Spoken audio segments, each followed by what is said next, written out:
अस्सलाम वालेकुम नाजरीन, अवामी तनाज़ुर के नए ब्लॉग के साथ मैं हूं खालिद भट्टी। आज के इस ब्लॉग में हम बात करेंगे पीपी 147 लाहौर में होने वाले ज़िमनी इलेक्शन के हवाले से। ये नशिस्त 2018 के 2024 के आम इंतखाबात में 2018 में भी मुस्लिम लीग नून के हमजा शहबाज शरीफ साहब यहाँ से कामयाब हुए थे। उन्होंने MNA की सीट भी यहाँ से जीती थी और सूबाई असम्बली की सीट भी जीती थी 2018 में भी और 2024 में भी।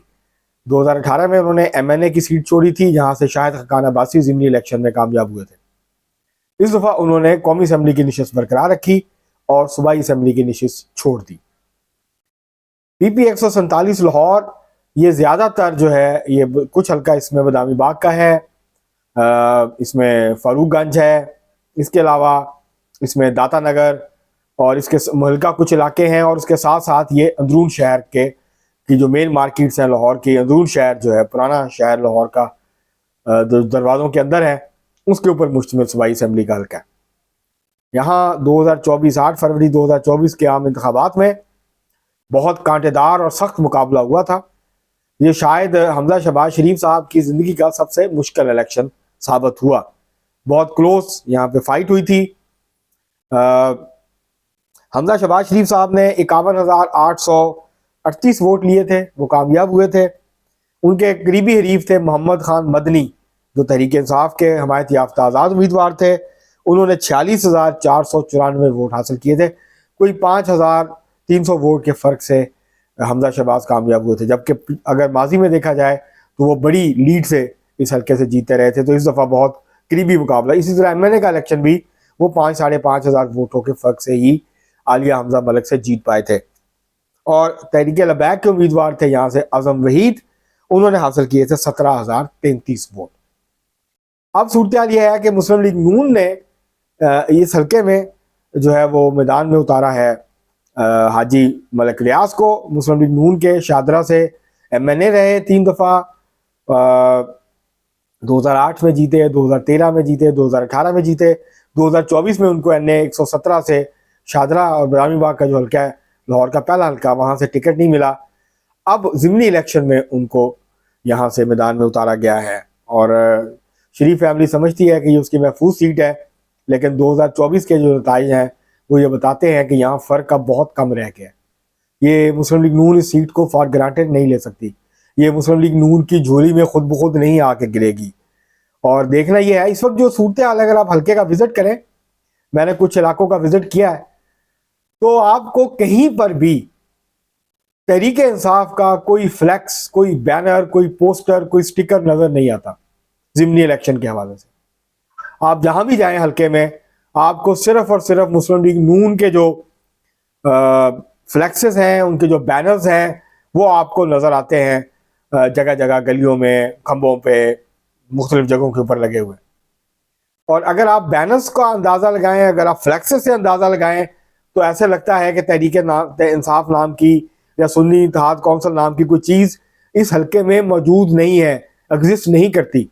ये तासुर आपके जहन में बैठता है या आपको ये तासुर मिलता है जब आप कैंपेनिंग को देखते हैं, जब आप एडवर्टाइजमेंट को देखते हैं, जब आप होर्डिंग्स, फ्लैक्सेस और बैनर्स को देखते हैं। लेकिन जो 2024 का 8 फरवरी का मुकाबला था और जो नतीजा था वो ये बताता है कि ऐसा हरगिज़ नहीं है। तहरीक इंसाफ का उम्मीदवार कैंपेन करे या ना करे, उसको 21 अप्रैल के ज़िमनी इलेक्शन में उसको वोट पड़ेंगे। अब देखना यह है कि क्या मुस्लिम लीग नून उसी जोश जज्बे के साथ उसके वोटर निकलेंगे जिस तरह वो हमजा शहबाज के लिए निकले थे। क्या वो मलिक रियाज के लिए भी निकलेंगे उसी तरह से? और क्या मुस्लिम लीग नून ये अपनी जो नशिस्त है, और ये वो नशिस्त है जिसको मुस्लिम लीग नून का किला कहा जाता है, तो क्या तहरीक इंसाफ इस दफ़ा इस किले में शगाफ डालने में कामयाब हो जाएगी, या फिर मुस्लिम लीग नून अपनी जो अपना किला है उसको बचाने में कामयाब हो जाएगी और वो तहरीक इंसाफ की जो कोशिश है नकब लगाने की, उसको एक दफ़ा फिर जो है वो नाकाम बना देगी। यहाँ से हमाद अजहर साहब ज़िमनी इलेक्शन लड़ना चाहते थे सुन्नी इत्तेहाद कौंसिल और तहरीक इंसाफ के उम्मीदवार की हैसियत से घोड़े के इंतखाबी निशान पर, लेकिन उनके कागजात नामजदगी जमा नहीं हो सके थे। उसके बाद यहाँ पे फटा रहा कि किसको टिकट देना है। तो बहरहाल अभी आप अगर हल्के में जाएं तो आपको ये महसूस नहीं होता, नज़र नहीं आता कि तहरीक इंसाफ को कैंपेन कर रही है या तहरीक इंसाफ जो है वो लोगों को मुतवज्जो करने की कोशिश कर रही है। अब इसकी दो वजह हो सकती हैं। एक वजह तो ये हो सकती है कि तहरीक इंसाफ समझती है कि ये उसके लिए कोई मसला ही नहीं है इलेक्शन, उनको बैनर्स लगाने की ज़रूरत नहीं है, फ्लैक्सें लगाने की ज़रूरत नहीं है, वो इलेक्शन वैसे ही जीत जाएंगे। या ये हो सकता है कि वो ये समझती है तहरीक इंसाफ कि शायद वो इलेक्शन ये नहीं जीत सकते, ये एक मुश्किल हल्का है उनके लिए। तो अब देखते हैं, इतवार वाले दिन 21 अप्रैल को ज़िमनी इलेक्शन है। देखते हैं कि NPP 147 के जो वोटर्स हैं वो क्या फैसला करते हैं। ये इसलिए बड़ा सिग्निफिकेंट है कि लाहौर की तमाम जो बड़ी मार्केट है, होलसेल मार्केट्स हैं, वो अकबरी मंडी हो, वो शाह आलम मार्केट हो, वो इलेक्ट्रिक की जो मार्केट है इसके अंदर, इसके अलावा बाकी की जो मार्केट्स हैं, कपड़े की मार्केट है, आजम क्लॉथ मार्केट है, इस तरह बाकी की जो मार्केट्स हैं होलसेल की, वो ये जो है, ये जो अंदरून शहर जिसको हम कहते हैं पुराना लाहौर, इसके अंदर वाक़ हैं। तो यहाँ ताजरों का किरदार बहुत अहम है। इससे ये भी पता चल जाएगा कि ताजर क्या उसी तरह से सॉलिडली मुस्लिम लीग नून के साथ खड़े हैं या उनके अंदर तफरीक पैदा हुई है और उनके अंदर एक तकसीम पैदा हुई है और अब तहरीक इंसाफ को भी काफ़ी बड़ी तादाद में ताजरों की हमायत हासिल है।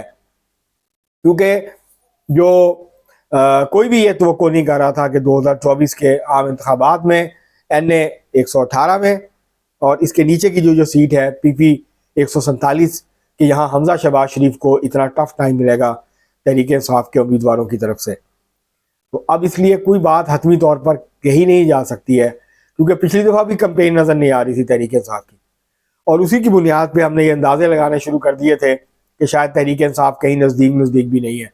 लेकिन जब वोटिंग का दिन आया तो फिर तहरीक इंसाफ का वोटर बड़ी तादाद में निकला और उसने हैरान कर दिया और बहुत क्लोज मुकाबला हुआ। यहाँ पे तहरीक इंसाफ इल्ज़ाम भी लगाती है कि इस हल्के में जो है वो धांधली करके हमजा शहबाज शरीफ को जितवाया गया, सूबाई असम्बली का इलेक्शन भी, कौमी असम्बली का इलेक्शन भी। तो अब देखते हैं कि यहाँ ज़िमनी इलेक्शन में क्या सूरत हाल बनती है, और ज़िमनी इलेक्शन में अगर मुस्लिम लीग नून वाज़े मार्जिन से ये सीट जीत जाती है तो फिर ये जो शकूक व शुबहात या इल्ज़ामात लगाए जा रहे थे उसके अंदर कमी आएगी और तहरीक इंसाफ को फिर जो है वो साबित करना पड़ेगा। अदरवाइज़ ये ज़िमनी इलेक्शन जो है ये दरअसल इससे कोई पंजाब असम्बली की पोजीशन में भी फ़र्क नहीं पड़ेगा। पंजाब की 10 सूबाई असम्बली, पूरे पंजाब में 10 सूबाई असम्बली की नशिस्तों पर इलेक्शन हो रहा है, ज़िमनी इलेक्शन, उससे कोई फ़र्क नहीं पड़ेगा। लेकिन अगर नून लीग जीत जाती है ज़्यादा नशिस्तें या 10 की 10 जीत जाती है तो उसकी पोजीशन और बेहतर हो जाएगी सूबाई असम्बली में, जो कि पहले ही बेहतर है। लेकिन अगर 10 की 10 जीत जाती है तो फिर मुस्लिम लीग नून जो है उसको किसी की भी ज़रूरत नहीं रहेगी पंजाब असम्बली के अंदर। वो खुद अपनी जो है उसके बाद इतनी अक्सरियत होगी कि उसने कोई कानून बनाना है, हुकूमत करनी है, एतमाद का वोट लेना है, तो उसको किसी की ज़रूरत नहीं पड़ेगी किसी इत्तेहादी की। तो ये इसलिए जो है वो बड़ा अहम है। इससे पहले कि हम आपसे इजाज़त लें, व्लॉग में आपसे गुजारिश है कि अगर आपने हमारा चैनल अवामी तनाज़ुर अभी तक सब्सक्राइब नहीं किया उसको सब्सक्राइब कर लें। आपको व्लॉग पसंद आए उसको शेयर करें, लाइक करें, महज़ब अंदाज से अपनी राय का इज़हार करें, बेल आइकॉन ज़रूर दबा दें, तल्ली ज़रूर खड़का दें। अब तक के लिए इतना ही, बहुत शुक्रिया।